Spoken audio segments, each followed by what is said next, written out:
Hello there, welcome back to Industrial Economics. We have focused on the use of market firms.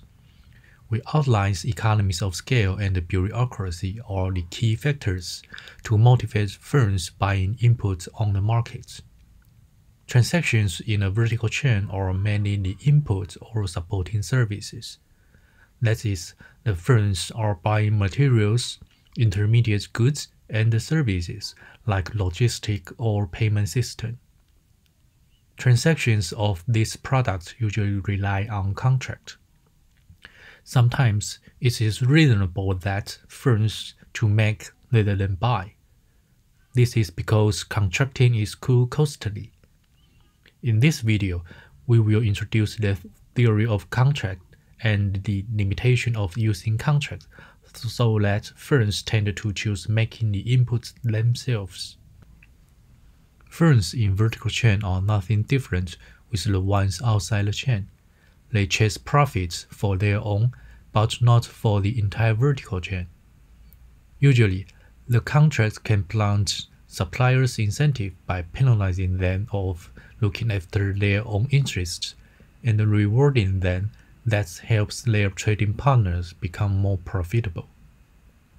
Unfortunately, it is costly to write and enforce such contracts. This limits the uses of contract. To explore the limitation of the contract, let's see what is a contract. Contract defines the conditions of exchange. For example, suppose you are responsible for purchasing in a garment company. Your company needs a batch of fabric for your 2020 spring-summer collection.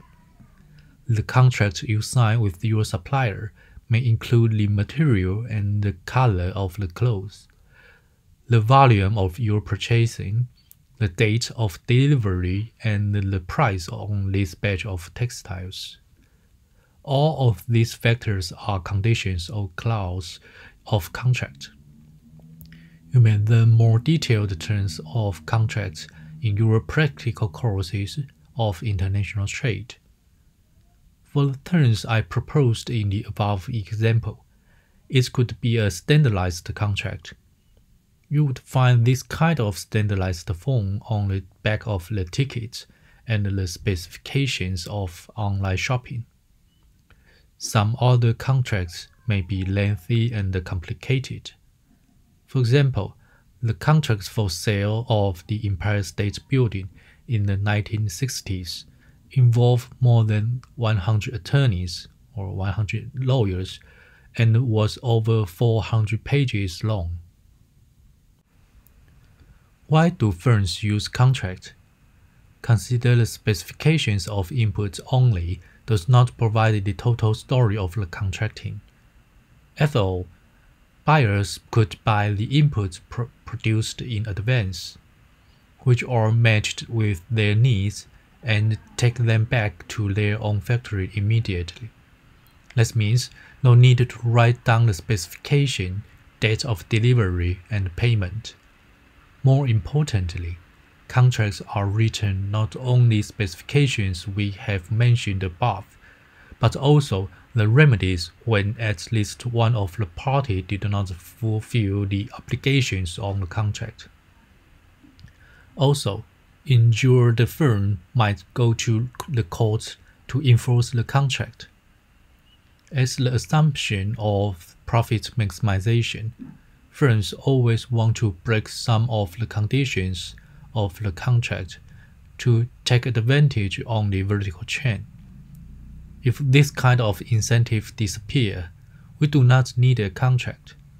For example, without contract, if the upstream always use best materials to produce your orders, then we don't need contract to limit the behavior of trading partners.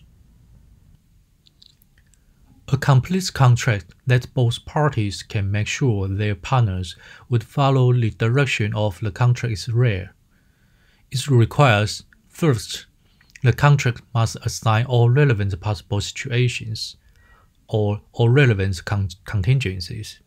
Second, both parties agree on a set of action for every contingencies. Third, have a measurement of performance and indicates what performance is desired. Finally, it should be enforced by the court of law. None of those conditions are always of use. For example, if one of the parties do not meet the required performance, it should be observed by the judge or arbitrators of the court, and they know how the damage is, as long as they have the professional knowledge on that industry. Moreover, the penalty must be not over the wealth of the shirking party. This is called the problem of limited liability in the theory of the contract.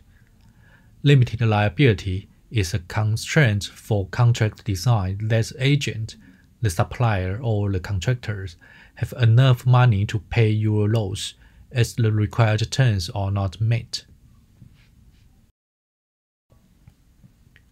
Virtually, all real-world contracts are incomplete. Incomplete contracts involve some degree of ambiguity. That's may due to the involved parties' bounded rationality, or the difficulties of specifying or measuring performance, or the information asymmetries between contracting parties. Let's look at the bounded rationality first. Bounded rationality refers to limits on the capacity of individuals to process information, deal with complexity, and pursue rational aims. If one of the parties is bounded rational, then she may be lack of the ability to perfectly forecast the possible outcomes in the future. That is every contingencies. For example, as a buyer in a garment company, you don't want to buy so many clothes as there is a cold spring, but the contracts enforce the supplier provide those textiles and you need to pay for them in this case. In fact, some remedies can improve the result, so you pay 1/2 or 1/3 of the cost to the supplier and tell them stop to produce. The lack of ability to forecast this situation makes this not possible. That is, if one of you have the foresight of the cold weather, these remedies will be written into the contract. Bounded rationality makes the incomplete contracting. The difficulties on specifying or measurement of performance is another story. Words can tell less than people think. Language in contracts is left vagueness and open-ended clauses. For example, a powerful and good design mobile phone is meaningless in contract. Furthermore, performance may be ambiguous or hard to measure. For instance, in the healthcare industry, timely vaccinations for children or regular eye exam for diabetics are easy to evaluate but not good indicators for quality service. Instead, a combination of reports include routine examination, questionnaire of patients, and the follow-up measurements of quality of life is ideal, but hard to get. Asymmetric information makes the contracting condition more severe, which is the situation that one of the parties of the contract knows more than the other one. Asymmetric information includes unknown characteristics and unknown actions. Unknown characteristics refer to the knowledge before transactions. As you have learned in microeconomics, it is called adverse selection. Unknown actions refer to the knowledge after transactions. It is called moral hazard. If the contracts are incomplete and the firms in vertical chain rely on buying, a well-developed body of contract law makes the transaction possibly smoothly. In China, contract law plays an important role in the rapid growing of the commercial environment. However, It is not a perfect substitute for complete contract, because, first, the doctrines of contract law are phrased in broad language that is open to different interpretations when applied to specific transactions. Second, litigation can be a costly way of completing contracts, both in money and time. The law is the final step for both parties when the dispute occurred in a contracting relationship. To deal with a more comprehensible contract or to renegotiate when dispute occurred is a better way while using buying. Also, to make in-house is another choice rather than to sign an incomplete contract with a high probability to go to the lawsuit. We have understood contract are imperfect way to dissuade trading partners from behaving opportunistically at the expense of the entire vertical chain. But still, firms will consider the cost and benefits that derived from contracting. If the resulting inefficiency are large enough, it might be reasonable to choose make over buy. There are three situations that inefficiency might prove to be especially large. 1. Coordinate activities in the vertical chain. 2. Firms must share vital information. 3. Firms must make crucial investments. We discuss the first two situations here and remind the third one in the next video.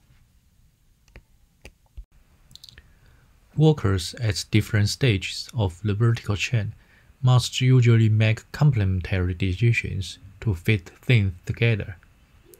They might be timing fit. The marketing campaign must coordinate with the increases of product. Sequential fit. The steps in assembly must be properly sequenced. Technical specification fit. The sunroof of a car must fit precisely into the roof opening. Color fit. The spring line-up of Zara must match the buttons. Without proper coordination, the bottlenecks may arise in the vertical production. Buying some process through contract in the vertical chain may be inadequate. These are defined as design attribute by Milgrom and Roberts. As Table 3.3 lists, the left column shows the activities are design attributes. The right column shows the activities are not. For example, timely delivery of CPU for iPhone is design attribute for Foxconn to the following assembling process. On the other hand, the delivery of plans for landscaping of a building may be not so necessary and hence is not design attribute. Or the sequence of the core course in a MBA program is design attribute, but the sports activities in summer camp are not. Consider the possibility of delivery lag. Downstream firm may wish to integrate all critical activities rather than rely on contract. Also, the assignment problem should be considered as coordination between upstream and downstream relationships. An assignment problem is ensuring that the right people do the right job to lead high efficiency. Firms can rely on contract to solve the assignment problem, but this requires considerable cost, like qualification of suppliers, which is hard to specify in contract. Okay, if firms need some crucial private information in the production, it should be shared to the upstreams for a better supplies. The private information may be some secrets of business models and the patents. The risk of losing control of valuable private information emerged with the incompleteness of contract, boundary rationality, and the difficulties in specifying what is covered by a patent. The urgent need to protect IP, intellectual property, could profoundly influence outsourcing decisions. There is an urban legend that the formula of Coca-Cola is known to only 2 executives, and each one knows only one half. This example tells us the importance of the private information. People who have crucial information, like client lists, often have signed the non-compete clause in their employment contract. But the vagueness of the clause again makes contracting incompleteness.